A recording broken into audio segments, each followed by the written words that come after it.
Excuse me, ladies and gentlemen, the President of the United States. Thank you very much. Thanks a lot. I wish I could spend more than a few minutes with you, but the polls don't close in the East for another hour, and there are plenty of election results still left to falsify. You know, with so many people participating in the political and social debate through call-in shows, it's a good idea to be reminded every once in a while. It's a good idea to be reminded of the awesome impact.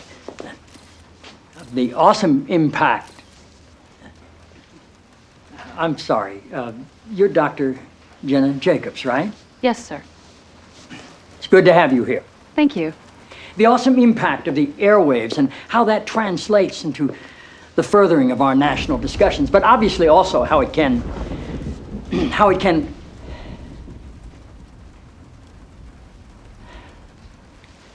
forgive me, Dr. Jacobs. Are you an MD? A PhD. A PhD? Yes, sir. In psychology?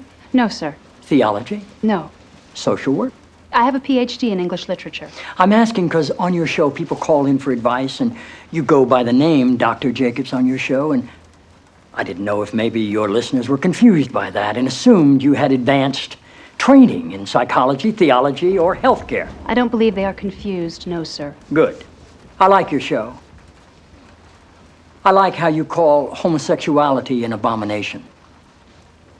I don't say homosexuality is an abomination, Mr. President. The Bible does. Yes, it does.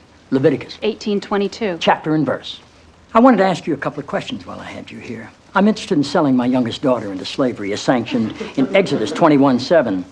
She's a Georgetown sophomore, speaks fluent Italian, always cleared the table when it was her turn. What would a good price for her be? While thinking about that, can I ask another? My chief of staff, Leo McGarry, insists on working on the Sabbath. Exodus 35:2 clearly says he should be put to death. Am I morally obligated to kill him myself, or is it okay to call the police? Here's one that's really important, because we've got a lot of sports fans in this town. Touching the skin of a dead pig makes one unclean, Leviticus 11:7. If they promise to wear gloves, can the Washington Redskins still play football? Can Notre Dame?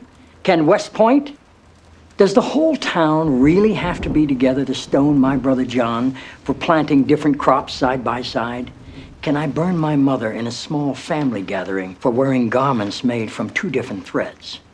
Think about those questions, would you? One last thing.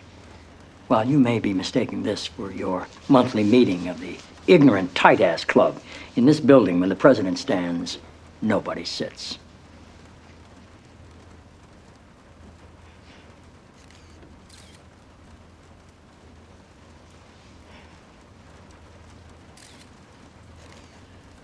Toby.